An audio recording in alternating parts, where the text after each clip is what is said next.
NASA just rewrote their entire space station plan because of one private company. VAST completed Haven 1 structure last week, and it's launching May 2026. Not a concept, not a render.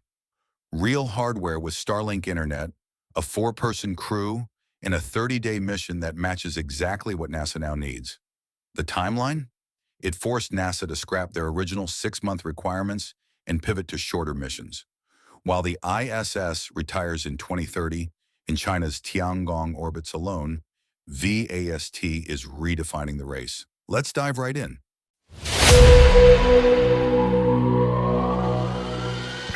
So what exactly did VAST show NASA that changed everything? Here's what happened. While other companies presented concepts and timelines, VAST completed their primary structure. The final weld finished in July 2024. That's not a proposal. That's hardware, ready for testing. This timing gap separates companies that plan from companies that build. Haven 1 offers 45 cubic meters of interior volume, about the size of a small tour bus. Compare that to the massive ISS, and it seems inadequate.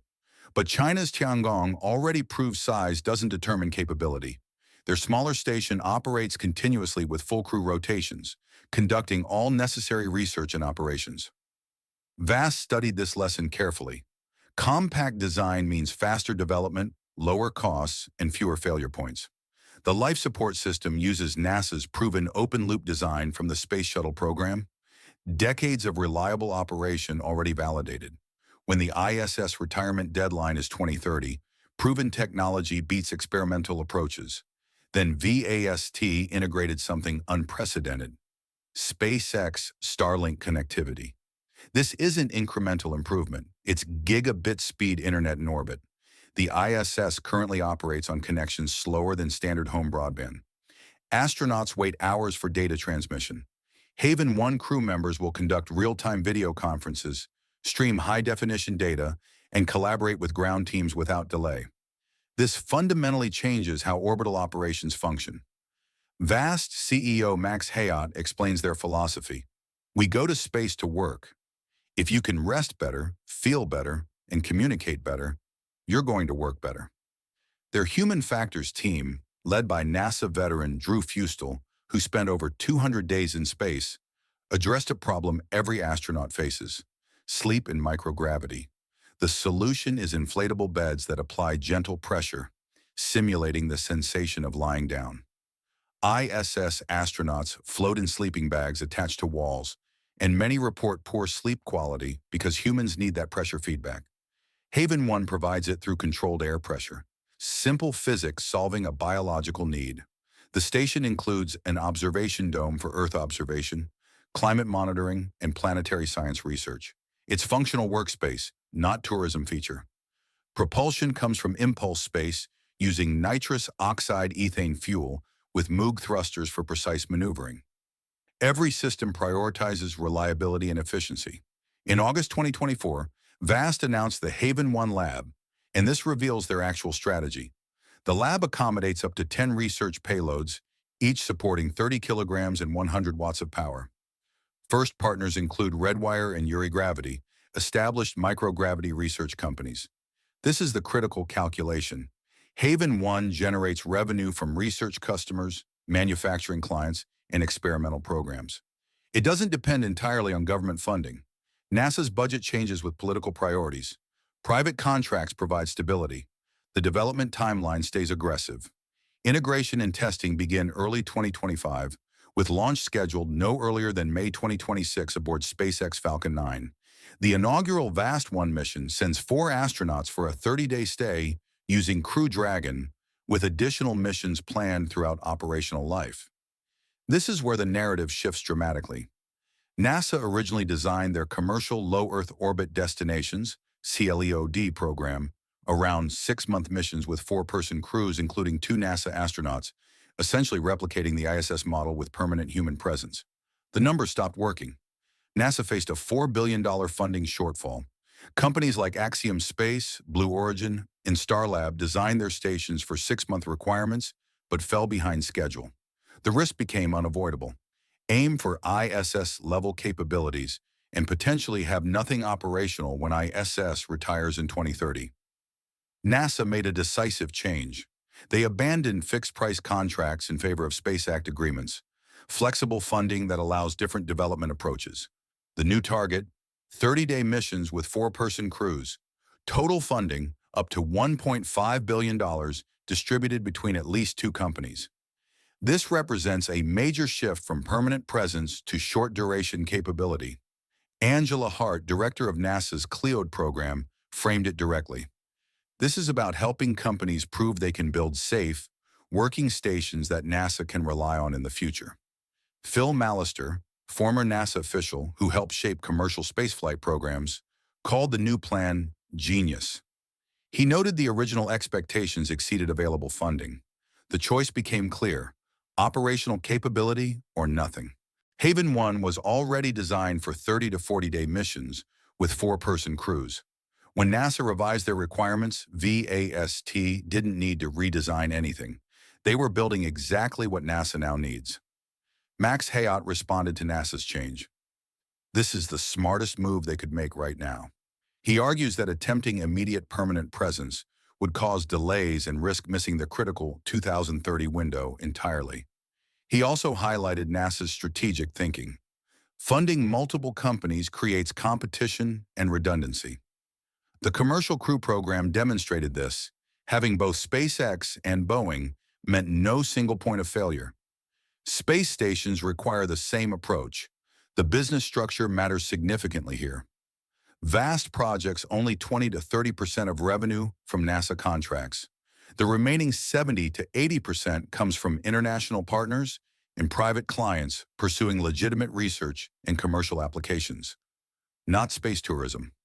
Pharmaceutical research in microgravity, materials science, advanced manufacturing, and applications not yet identified represent the actual market. Companies that survive in today's space economy position themselves for the next wave of orbital industry. Haven 1 carries that designation for a specific reason. It's proof of concept for Haven 2, the actual long-term platform. The first Haven 2 module extends 5 meters longer than Haven 1, with nearly double the habitable volume, using identical proven systems. After that first module reaches orbit, VAST plans 3 additional modules over 2 years. Each adds volume and capability while maintaining the same core design and hardware. The Haven 2 lab provides substantially more volume and power for larger payloads and complex research configurations. It meets all NASA basic laboratory capability requirements under the CLEOD program. Full alignment with top-tier orbital research standards. VAST plans to offer international partners dedicated modules or Haven 2 lab sections for independent research programs, enabling global participation in space science and microgravity R&D. Timeline starting 2028. VAST targets launching 1 new module every 6 months, completing a full commercial station around 2032. While Haven 2's total size stays smaller than ISS, final configuration provides larger habitable volume with capacity for 12 crew members. Success makes VAST the first company to build, launch, and operate a fully private commercial space station. Genuine first in spaceflight history. Haven 2 isn't the final goal. It's preparation for VAST's ultimate objective, a 100-meter-long multi-module spinning station generating artificial gravity. No space station has ever offered artificial gravity in orbit. It remains theoretical, limited to concepts in science fiction. VAST intends to make it operational reality. Artificial gravity solves the fundamental problem of long-duration spaceflight: human physiological degradation. Bone density decreases, muscles atrophy, cardiovascular systems weaken, vision changes occur. These aren't minor issues.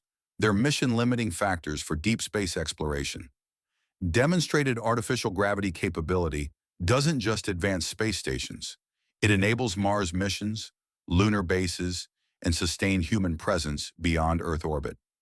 While NASA adjusts strategy and VAST builds hardware, China's Tiangong space station operates continuously with rotating crews, conducting experiments and hosting international partners, maintaining permanent human orbital presence. The space race continues, just less visibly. When ISS retires in 2030, If American commercial stations aren't operational, China becomes the default option for any nation seeking orbital research access. This creates strategic and economic implications beyond prestige. VAST's May 2026 launch date isn't ambitious, it's necessary. The competitive window closes. Companies delivering operational stations before 2030 secure the next era of space access. Those that don't become historical footnotes.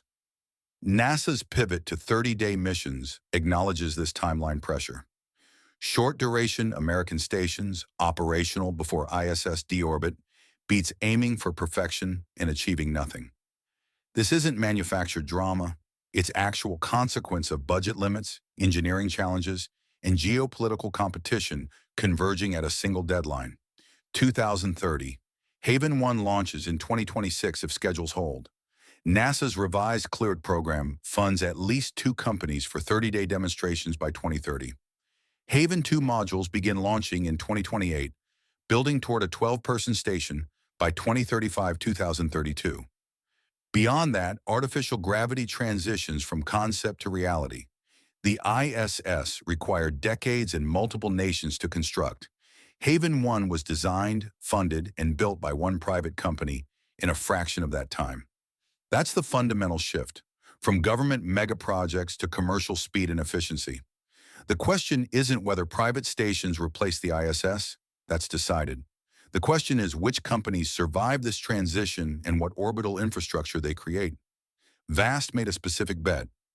Build fast, stay focused, prove the concept, then scale. NASA assessed the timeline and budget, then adjusted expectations to match reality. Other companies now face identical calculations, adapt to new requirements, or face irrelevance. The space station era isn't ending. It's privatizing. Speed determines market winners. This is exactly why VAST's Haven 1 changes everything. They built actual hardware while others presented timelines. That May 2026 launch date isn't ambitious, it's critical. When the ISS retires in 2030, American access to orbit depends on companies that can deliver now, not eventually. What this means: space stations are no longer government monopolies, requiring decades and billions. Private companies are proving that focused design, proven technology, and commercial revenue models work. Haven 1 in 2026, Haven 2 scaling through 2032, then artificial gravity stations. This happens within years, not generations. And this is just the beginning. Once Haven 1 operates successfully, every researcher, manufacturer, and nation locked out of the ISS gains access. The orbital economy expands dramatically. Here's what I want to know. When private stations outnumber government ones, does that democratize space access or create new barriers? Drop your thoughts in the comments. This is Space Hub, and we break down what's actually happening in space technology. No hype, just analysis. If you want to stay ahead of these developments, hit that subscribe button and turn on notifications. Like this video if the Haven Station story surprised you. The race to replace the ISS is happening right now. The companies moving fastest today control orbital access tomorrow.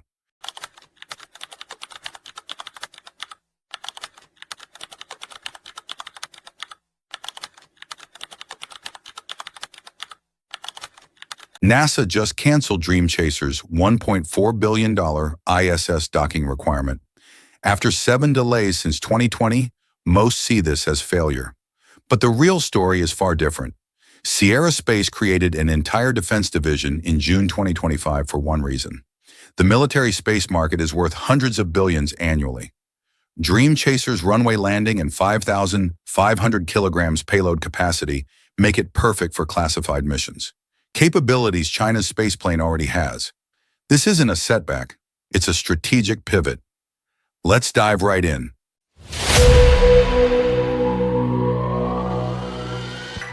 September 25th, 2025. NASA and Sierra Space announced what mainstream media called a contract modification. But buried in that bureaucratic language was a seismic shift that changes everything we thought we knew about Dreamchaser's future. The headline everyone saw: Dreamchaser no longer required to dock with the ISS. Its first flight in late 2026 becomes a free flight demonstration. Most outlets frame this as failure. They're missing the bigger picture. Here's the critical detail most coverage ignores. That $1.4 billion contract, it's not what you think. This wasn't development funding like Boeing's Starliner received. NASA didn't write Sierra Space a check up front. This is a fixed-price service contract. Sierra Space only gets paid when they deliver cargo, return it safely, and hit specific milestones. No docking to the ISS, no cargo delivery, no payment. The numbers tell the real story. NASA contributed just $227 million through the Commercial Crew Program years ago for early development. Everything else, the massive development costs, came from Sierra Space's own budget. 7 delays later, they've spent years and substantial capital without receiving a single dollar from this contract, which raises the obvious question, if they're not getting paid, why aren't they in crisis mode?